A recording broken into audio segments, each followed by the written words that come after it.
Excuse me, Mr. Chairman. I'm sorry to interrupt. Can you please put your microphone on? Thank you. Is that better? Yes, sorry. Okay. I will now open the floor for discussion. Next on the agenda, do we have any items from the board members? Questions or statements? Anybody? No? How about you all? Shaq or? I'm good. Okay. Next on the agenda, do we have any items from staff? No? Okay. Our first public hearing item today, PH 22-14, the Lewis Manning House Certificate of Appropriateness. Is the applicant present? Yes. Okay.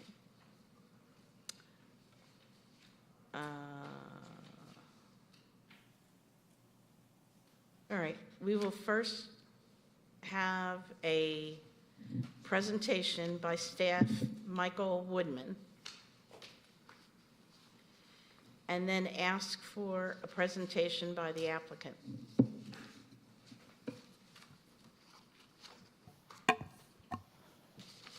Thank you, Chair and Commissioners. Good afternoon. The item before you this afternoon, Mr. Josh Cady is seeking a certificate of appropriateness in order to rehab the Lewis Manning House and use it for a private residence. The applicant proposes to rehab the original home, which includes building additions such as a dining room conservatory, detached garage, and pool cabana. The applicant also submitted a landscape plan for the historic property, and I do have the location map on the overhead. The property is located at 40 Cumming Street. This is just east of the intersection of Cumming Street and North Main Street. I don't have anything on the overhead. Are these right here? Oh, we have to turn it on? Is it supposed to be on? On the lower right hand side is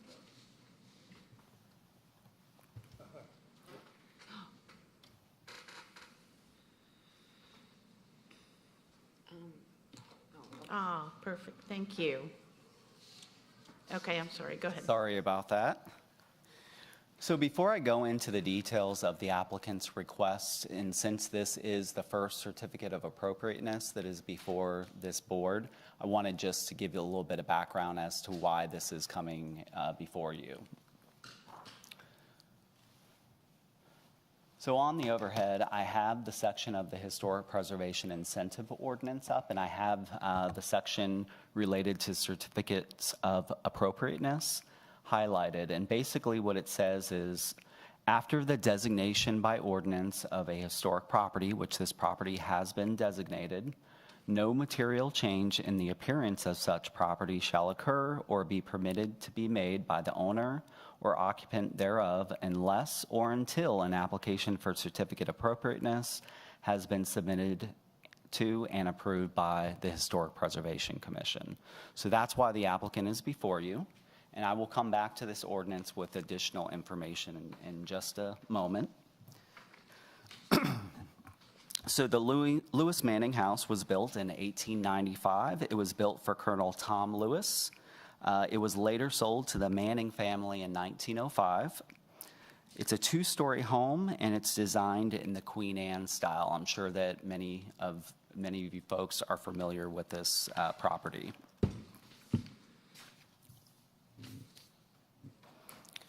In 2017, the property was rezoned to downtown live work, and that was in conjunction with Taylor Morrison's development behind the home of the larger property with the single-family detached homes. That's the project that is under construction behind this property currently.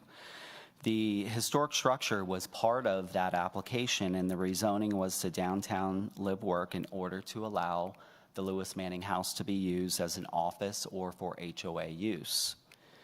The current applicant, well, actually, before the current applicant acquired the home, Taylor Morrison brought the Lewis Manning House back into City Council, Historic Preservation Commission and City Council, and designated the home as historic in September of 2018.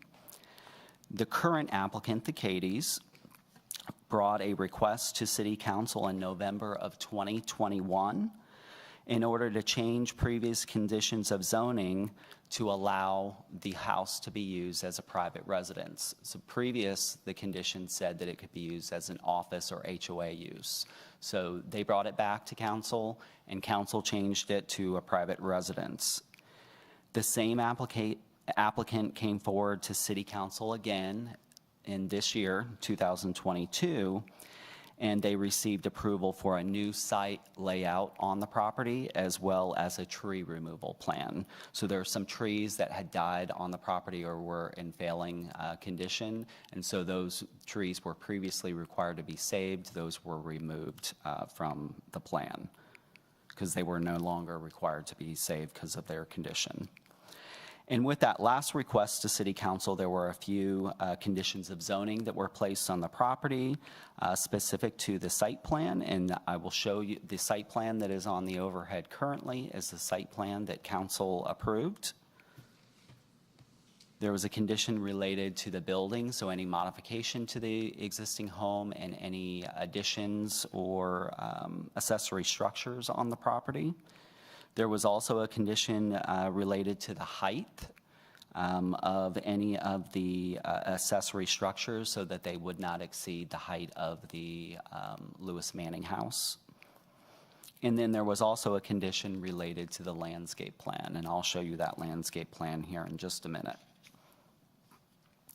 So this is the site plan that the applicant has before you this afternoon.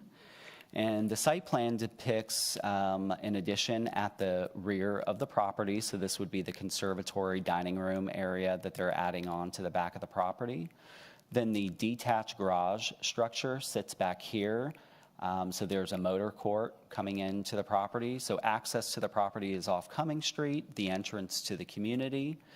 And then there is access through one of the streets within Taylor Morrison's community to this motor court, and then this is their detached garage because there's no garage with the historic structure currently. And then they're also proposing a pool and pool cabana in this area.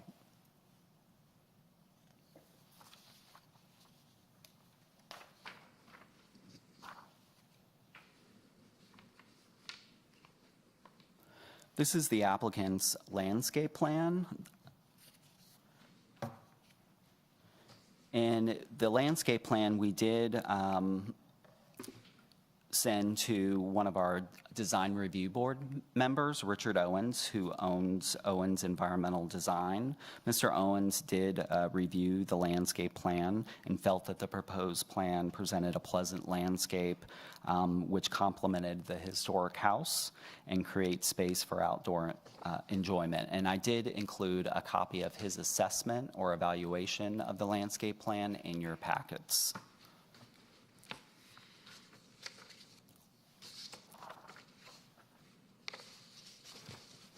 Now, getting to the actual building on the property, the existing historic structure, as well as the accessory buildings that they're proposing. I'm not an architect by trade. I don't have any expertise in architecture. However, the city does consult with an expert architect in historic architecture. Mr. Andy Anderson is in the audience this afternoon. Should you have any questions for him, he does represent the city's interest in this matter. This is the applicant's design plan that they put forward. So this is the existing home and the proposals that they have for any of the materials. They're proposing, let's see, a period slate or wood shingle roof on the structure of the existing Lewis Manning House, as well as the detached garage structure. They indicate in their materials that they're keeping nearly 100% of the original floor area of the structure. There is a non-historic rear porch addition that they're removing and will replace with the dining room conservatory on the rear of the home. Again, they've indicated that that porch was not original to the structure. They've also limited, they have some changes to the architectural details, which is limited to the removal of some non-historic shutters that were on the structure as well. And they have some replacement for those as well. I won't go into great detail since it is not my expertise on architecture. However, these are the plans that the applicant is submitting for the home as well as the additions. This would be the garage structure, and we did receive some new materials. So there have been some changes to the detached garage as well as the pool cabana.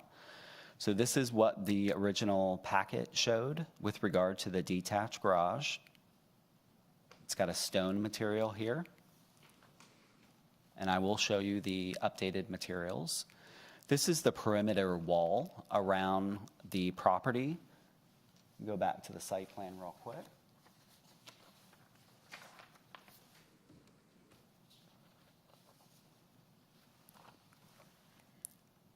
Just quickly going back to the site plan, they do propose a perimeter wall around the development. And this is the wall that they're proposing. It's a 5-foot stucco wall, and it's got a decorative gate at its front entry off of Cumming Street. This is the pool cabana structure. And in the materials submitted by the applicant, as well as the assessment by the city's downtown consultant, had indicated that this structure had definitely had more of a modern feel to it. However, I will show you the applicant did make changes to the pool cabana, but this is what was with the original submittal. All right, so these are the renderings that were submitted to me this afternoon by the applicant, and they do have some minor modifications. I will point them out, but I will let the applicant get into more of the details of what has changed from the original submittal. So this is a view of the home from the front, and I believe that the only thing that has changed here are the shutters that are being shown on the front of the home. So this is the detached garage. So they have changed the detached garage. In the previous, they did have a stone material. They are looking to use stucco material now on the garage. It definitely does have a little bit more, this is more of an Edwardian architecture according to our downtown consultant, something more similar to what you would see at Boise. Boise is the development that is behind City Hall.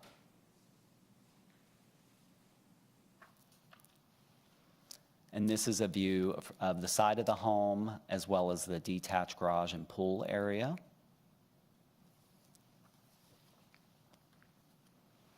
Here's a view of the detached garage as well as the pool cabana. So the pool cabana has actually gone from a very modern look to a more traditional look. So this has a more traditional classical look than it did in the original submittal. And here's just a view side of the home.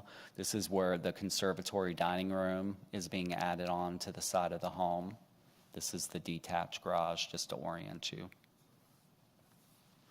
And here's kind of a bird's eye view of the property, looking down at the original home pool area with detached garage.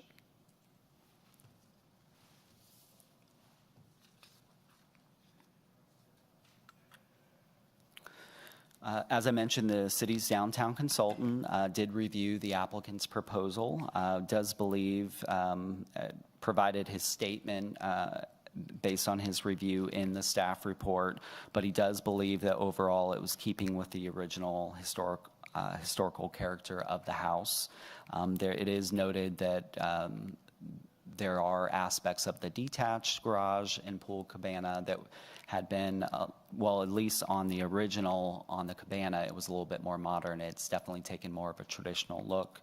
Currently, the detached garage has a little bit of a more modern appearance to it. But again, those are accessory structures. They are not attached to the existing historic home. I just wanted to note that. And going back to our ordinance as it relates to the certificate of appropriateness, so for this board to consider this item, consideration of approval should be based on the following, and I'll go ahead and read what the ordinance says. So the Historic Preservation Commission shall approve the application and issue a certificate of appropriateness if it finds that the proposed material changes in the appearance would not have a substantial adverse effect on the aesthetic, historic, or architectural significance and value of the historic structure and property. In making this determination, the HPC shall consider, in addition to whether the proposed material changes in the appearance comply with the foregoing design standards and other pertinent factors, the following criteria. And so this is related to a rehab. And it goes on to say whether the proposed actions conform in design, scale, building material, setback, and site features, and to the United States Secretary of the Interior's standard for the treatment of historic buildings. And so I have those criteria here. This is right from the United States Secretary of Interior standards for treatment of historic buildings. And these are the criteria that we looked at when we made our recommendation on this applicant's request.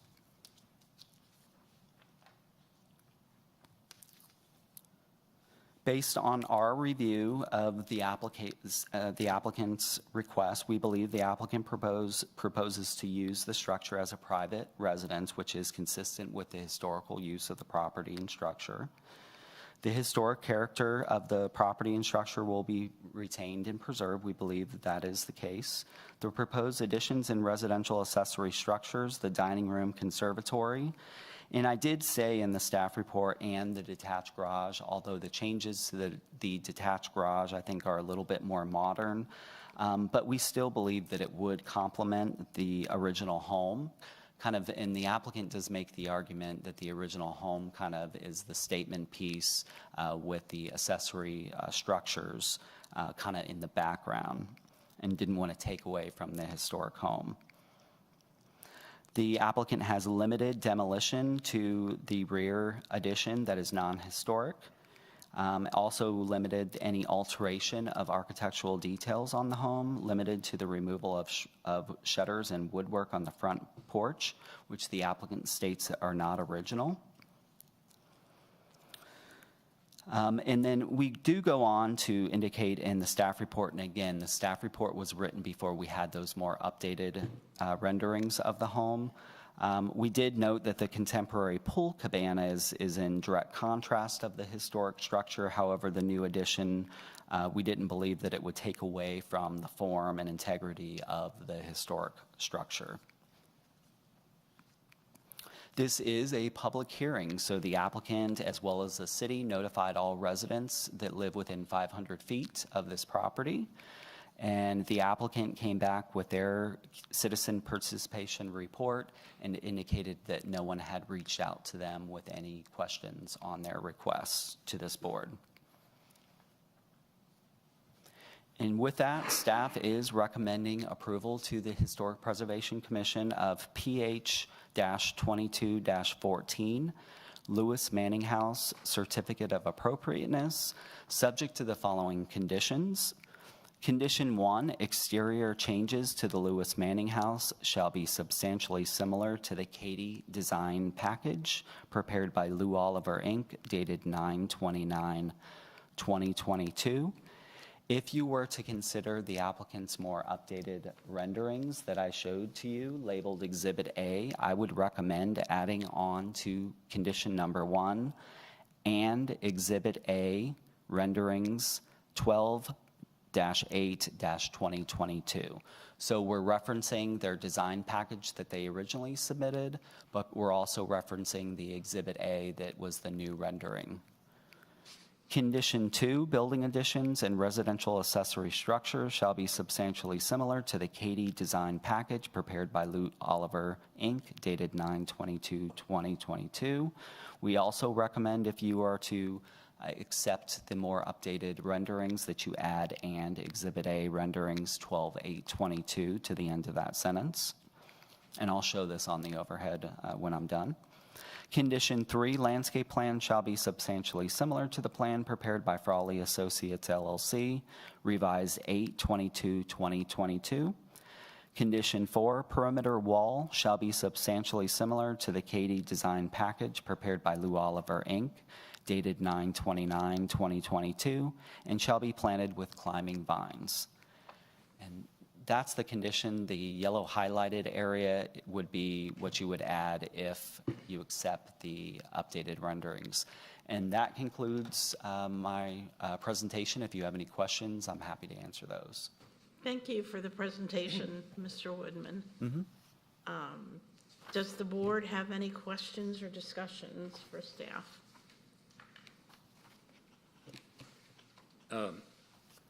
It looks like you're replacing the front door as a single opening to a French door style. Is that correct?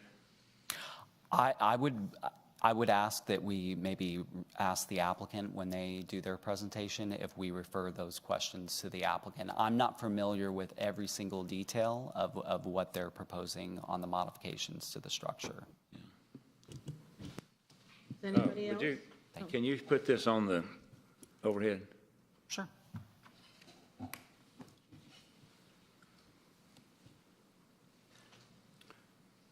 So if we have questions about the structure itself, we should wait until the applicant makes his presentation? Correct. I'm not an expert in architecture, although you can refer the question to the applicant, but we also have the downtown consultant here to answer those questions as well. Okay. This is the house as it exists right now, on the overhead. Yep.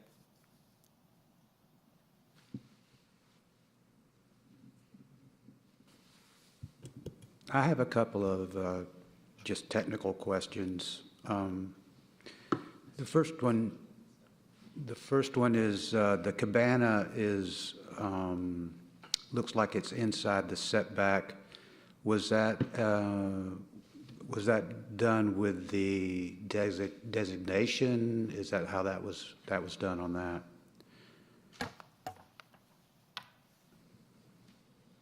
This plan, the site plan does meet all setbacks on this property. So this is the cabana here. Yeah.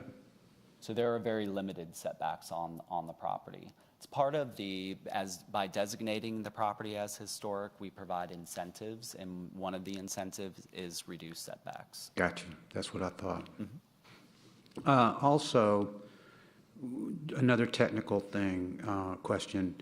With the addition of the pool and the cabana and the garage and the additions, it would seem that impervious surface percentage was pretty changed to a good degree. Is that also related to the designation on that?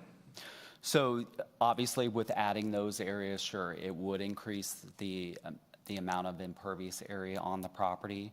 However, they have, I believe, the amount of impervious that's proposed here is around 30, maybe 40%, which is well within the max impervious that's allowed within this zoning district of the property. So we allow up to 70% coverage of impervious on this property. Okay. And they're closer to around 30 to 40. Okay. Yeah. Great to know. That's all I had on that. I have several questions. Sure. You mentioned some trees that were going to be taken down because of the air conditioner? Is that what you said? Did I hear correctly? No, there were some. So the applicant went back to City Council to remove some of the trees that were to be saved on the property because the trees have since, they're declining in health. So they're no longer good tree saves anyways. So they had gone back to council to get those removed from the previous conditions so that they could remove those trees. So They the were arborist- hazardous trees. The arborist looked at it and agreed? They're the applicant's arborist as well as the city arborist. Okay. Yes.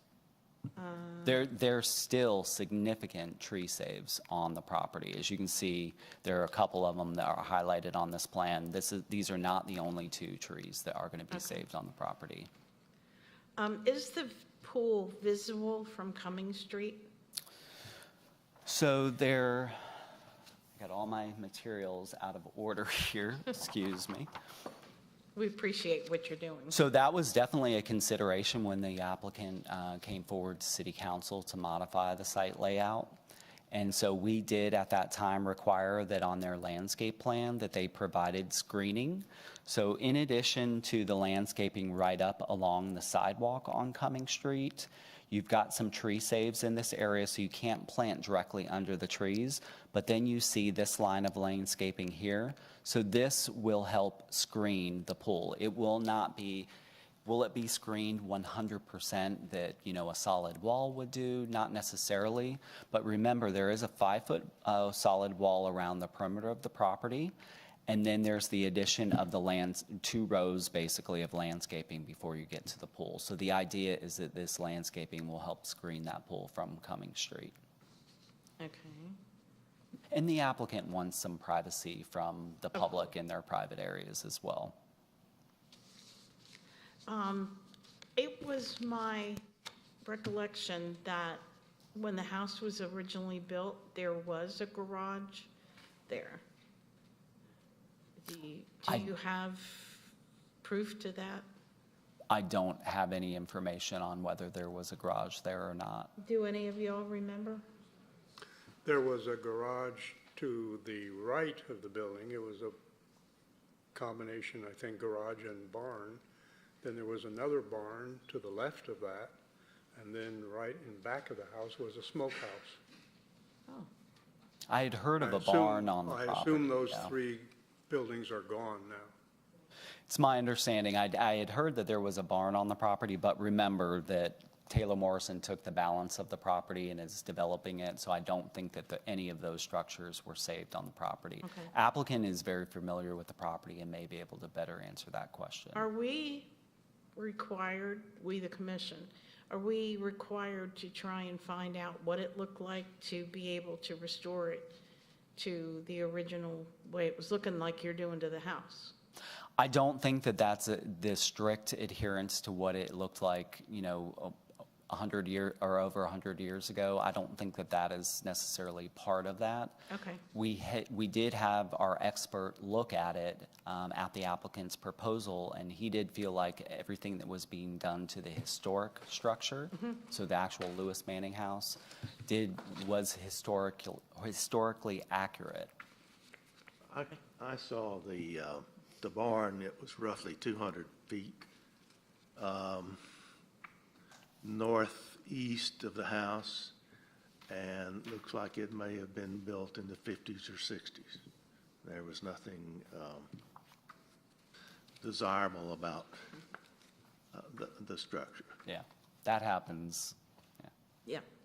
Yeah. The last question, did you say that it was cedar shake on the house roof? So the applicant is proposing either slate or, I believe I said wood shake. Give me 1 second.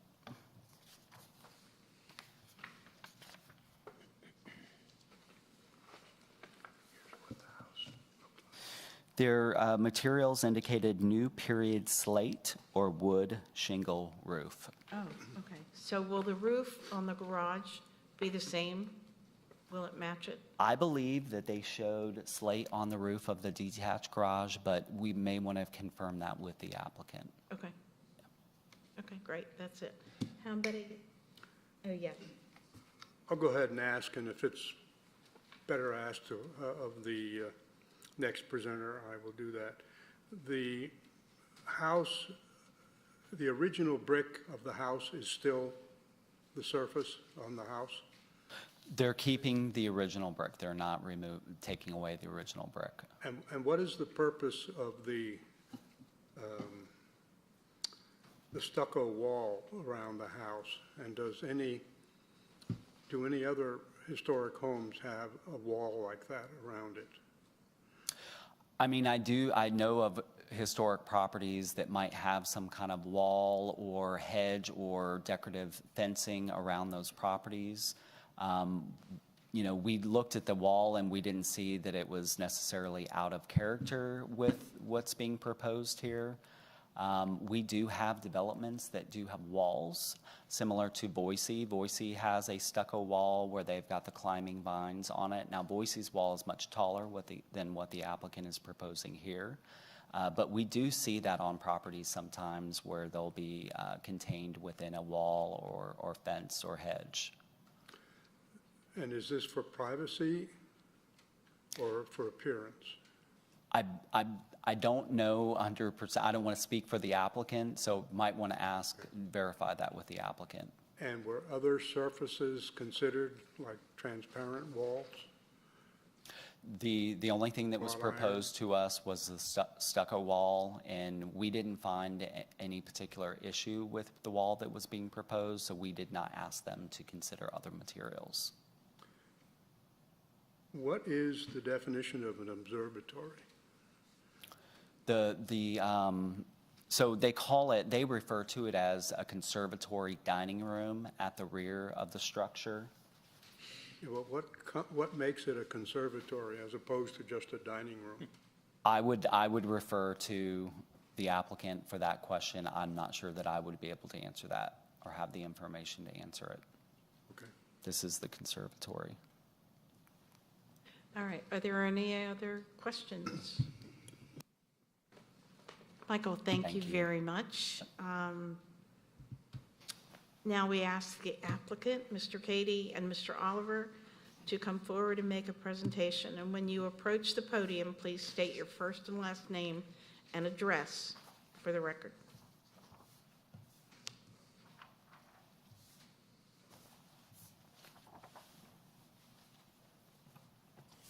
Thanks, Michael. This thing on? Yeah. My name is Josh Cady, 160 Cricket Lane, Alpharetta, Georgia, 30009. Thank you. Is there something else I missed? Begin your presentation. Okay. I definitely don't have the level of detail that Michael has, but I will do my very best to answer any questions. But I did want to spend a moment. I'm here today with my wife, Stephanie, and Rome and Randy here from T. Olive Builders, and Verena, and she works on the design side with Lou Oliver on the architectural side. So this is kind of our little band here. I wanted to give a little history on why this home is important to us and what kind of brought us here. My family, we own a school photography company. We take school photos for schools around the Southeast, and Alpharetta is home to us. Actually, our corporate office is off of Cummings Street, at the end of Cummings Street, and that's where our employees work out of every single day. And being that we're in the school photography business, my wife is very much loves old homes and historic homes. She's a former school teacher, and so that was very much her passion. And when we saw the Lewis Manning home go up for sale, we immediately fell in love with not just how it looked, but the history of the property itself. Being that Miss Manning was a school teacher, and Manning Elementary is on the same road as where our employees work, the whole scene was very intriguing to us. And we talked to a lot of people, but a lot of people didn't want to touch the home because there was just a lot of work that needed to be done, and it was going to take a significant investment to get the home to be something that you could live in. But we decided collectively we were up to the challenge, and we hired an architect at first that worked hard, but really it felt like what we originally presented to the city was attaching a garage directly to the home. And it started to look like a convention center. It started to take on a different form and fashion. And I reached out to Lou Oliver, and I don't know if you're familiar with Lou. Lou is, he's an incredible artist and architect. He actually served for years on the Roswell Historic Commission. And so Lou's passion is historic properties and many other things. I reached out to Lou and asked him if he would help me with a project, and he was not interested in working on any projects. I guess he's a big deal now, and he doesn't do little single, he does neighborhoods and city designs. And but Randy with T Olive was able to call Lou and say, you might want to look at this property. It's in your wheelhouse. And when Lou realized it was the Lewis Manning home, he decided to change his mind. And this has been a long, winding road for the last year and a half. And to be honest with you, how many arguments that I've got in with Lou and how hard he's fought to keep the structure historic has been remarkable. And it's very important to us, not only on what you see, but on the interior of the home. We're looking to preserve door hardware, and we're looking to really cherish this home in our family, hopefully for a generation. So I just wanted to give a little bit of texture about the journey itself. And so we went down this road, and the first thing that Lou said was, you cannot attach a garage to the home. He said the home, the historic home, deserves to take center stage. It deserves to be what it is. And so we thought about adding stone, as Michael talked about, and we were like, well, maybe we should try to match the brick.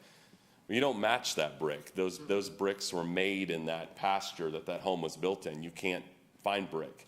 And so anything we tried to do to the garage and the cabana started to compete with the main house. And so Lou was the one that suggested stucco was the best path, because he felt like the Manning home should take center stage. And so, and admittedly, I was like, well, all the brick homes are painted white.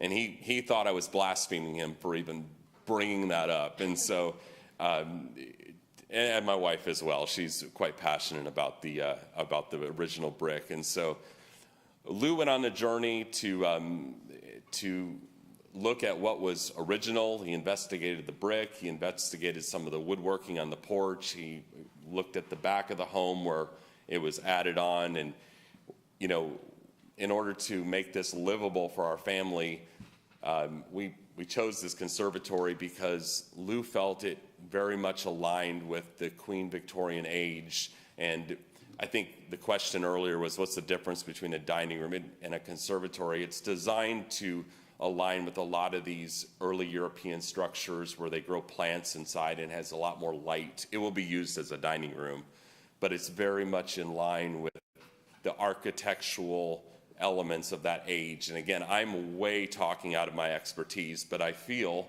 like I've received a bit of a schooling over the last over a year as we've gone down this process.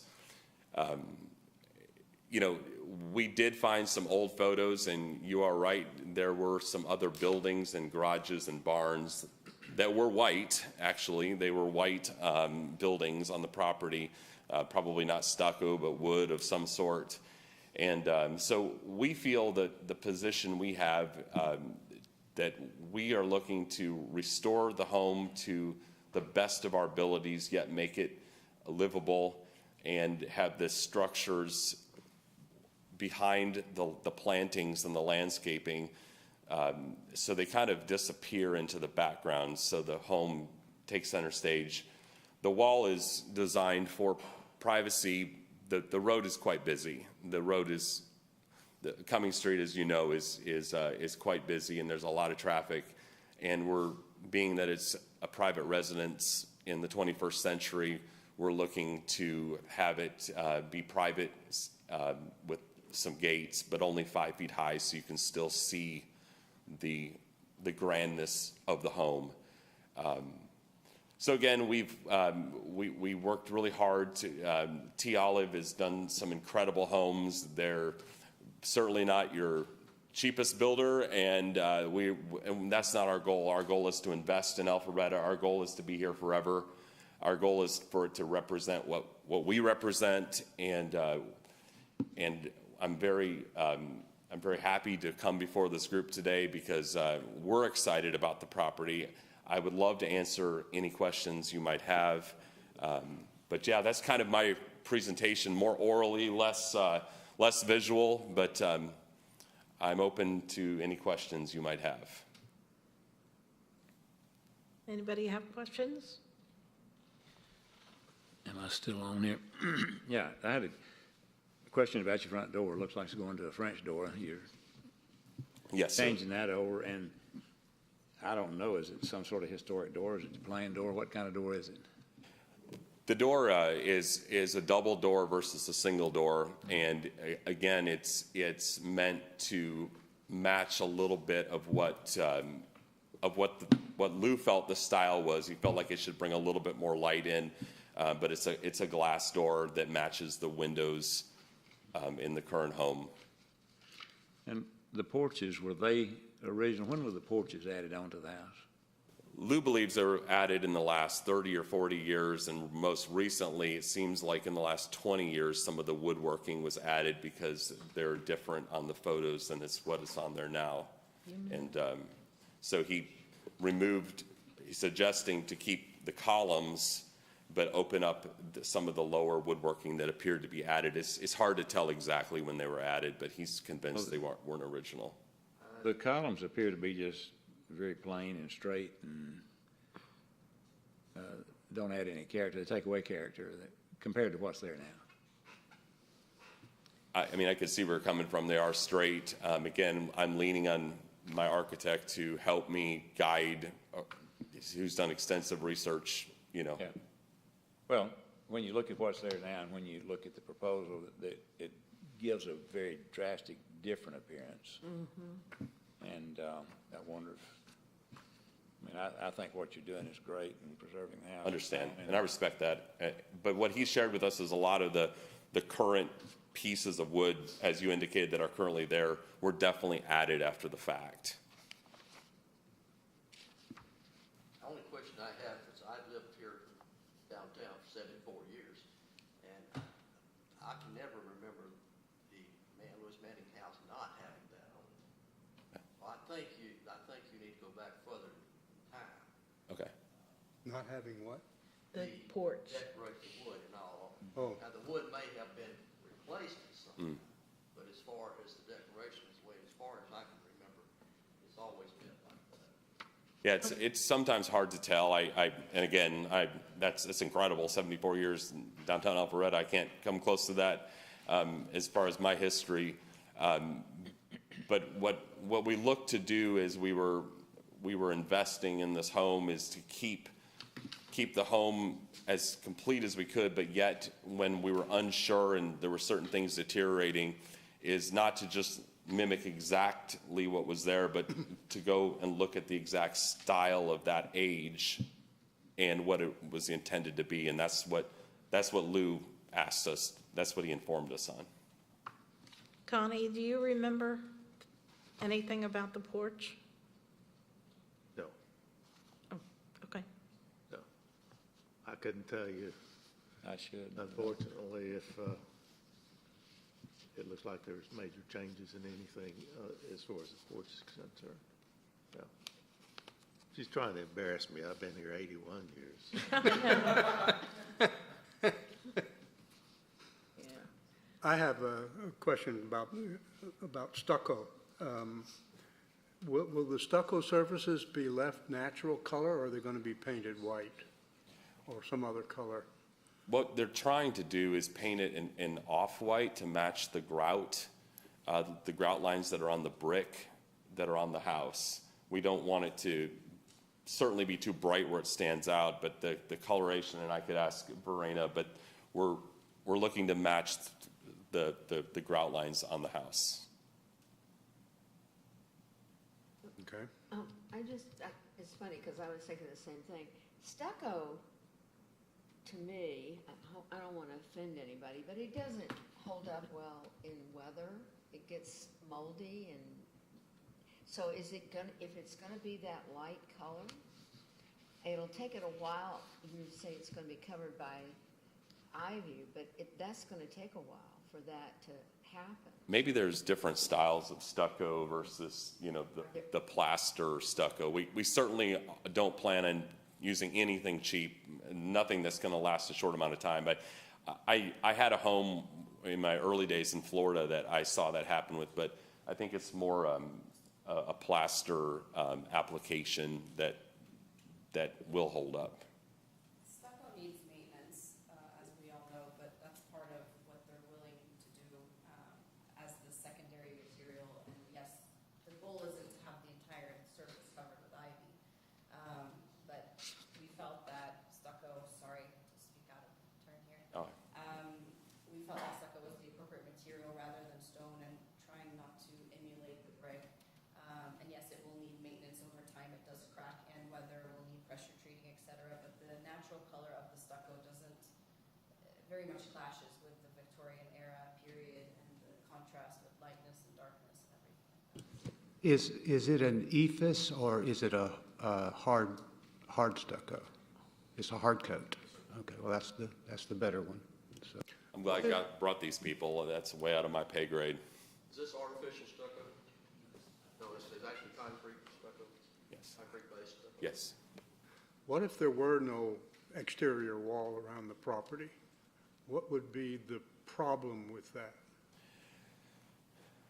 When we came to, when we decided to buy the home, before we closed on the home, when we came to city council, in order to make it a private residence that was livable with kids and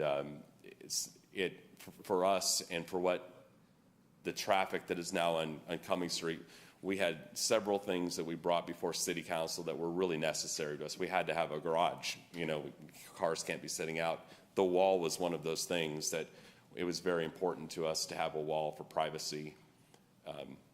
And I feel, again, based upon all the many conversations we had and the research Lou did as a historian, that it's more common to have walls around these properties than not.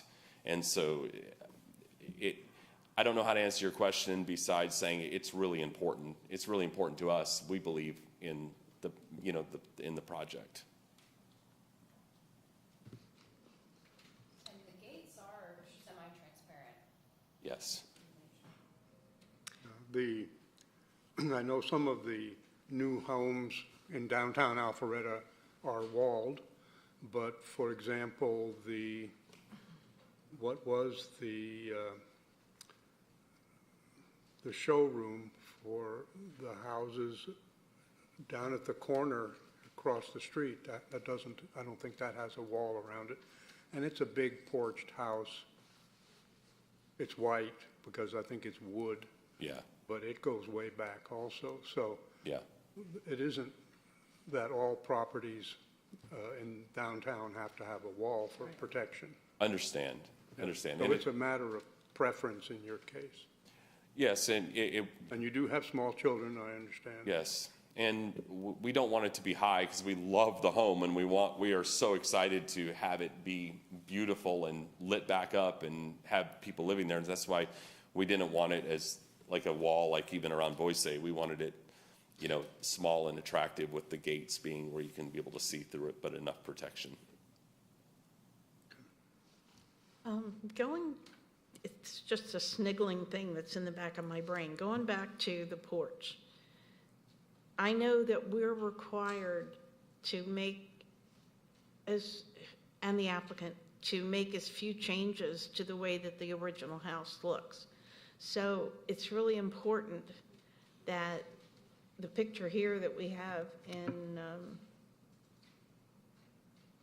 in this book, anyway, it's got the porch there. And I know the Duffy Building, they originally wanted to take down the porch, but they were required to put glass in and sort of make it an indoor porch.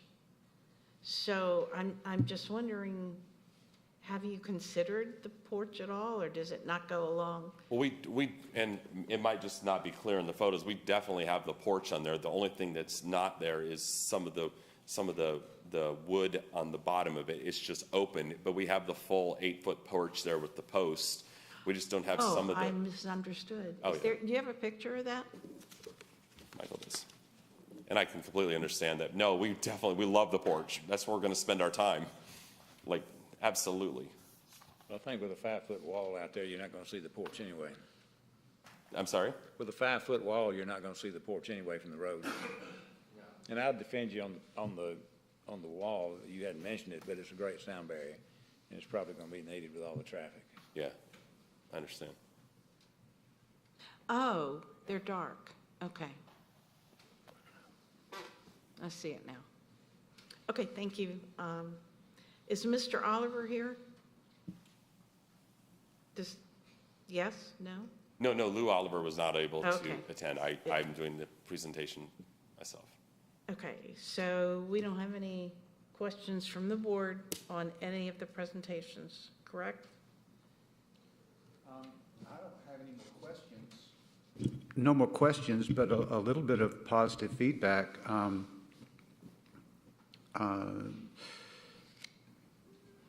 I think it's great that you're turning it into a residence. I think the house needs to be lived in. It doesn't need to be an office, in my mind. I think a family needs to live there, and I'm sure with that comes a significant investment on your part to make it so. It would be much easier to turn it into an office and not have to worry about the garage or the pool or the wall or any of that. And so there's a significant investment to turn it into a residence, and that appeals to me personally. Yeah.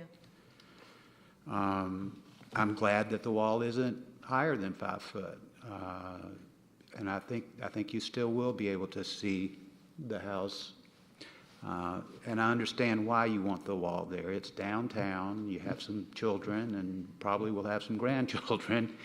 And that needs to be considered as well if it's going to be a residence. And all the plantings are just beautiful. I know Lou Oliver personally, and his work is the best, bar none. I know Randy's work too, and he's an awesome builder, and I think you have a great team. And I look forward to seeing what it looks like. Well, I certainly appreciate the effort and the time that you guys are putting into this. Alpharetta would not be the place it is if we wouldn't fight for really every little piece. And so we very much care about making this an icon and preserving it. So I appreciate your time today. I'd like to make one comment, and that is we are grateful that there are families like you guys who not only want to preserve the home, but you want to use it, take care of it, love it. And it's such a symbol, I might say, of Alpharetta. It's maybe the second or third oldest home here. And in my opinion, in ranking the beauty of these houses is number one. So I just say thank you for coming and being Alpharetta residents. Thank you. At this time, I will now open the floor for public comment. Do we have anyone who would like to speak? No? Okay. With there being no others present who wish to speak, I'll now close the floor for public comment. And with no further discussion, I'll open the floor for a motion to be heard or to be made as far as approving or disapproving their certificate. So if you approve, would you please raise your hand? Okay, unanimous. Is there any discussion on the motion? And I need a second, please. Chair, I was just going to say that we do need a motion and a second before we take the vote. So do we have a motion to Okay. approve? I'll make a motion to approve. Second. Okay.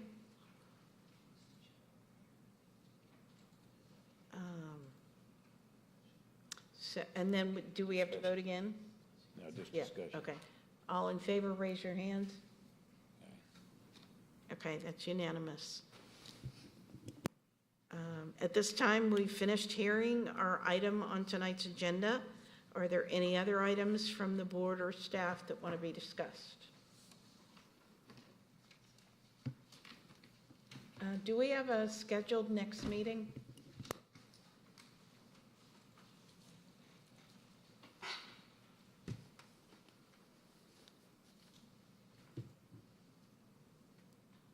The next meeting would be scheduled for January 12th, Thursday, January 12th.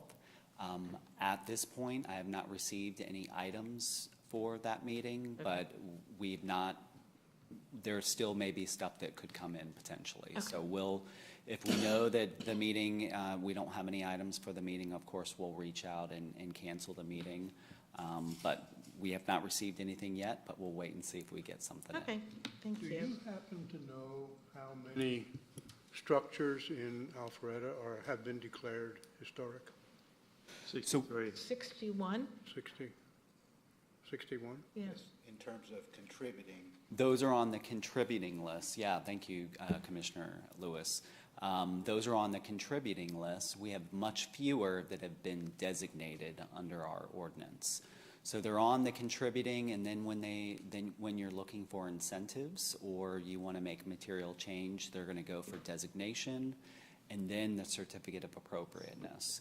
So there's a few homes like the Ben Manning house that was done a little bit through a different process because the historic preservation ordinance wasn't in place at that time. We were able to save that, but that one didn't have to go through the certificate of appropriateness. This is the first structure that was designated that was making the material change under this ordinance. Okay, with there being no further business from the board, I'm going to conclude this meeting on December 8th, 2022, and the meeting is now adjourned, and congratulations to the Katies.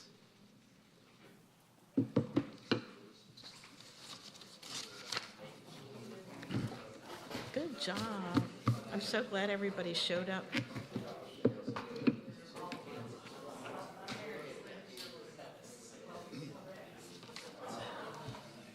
Good job. Thank you very much. You really helped.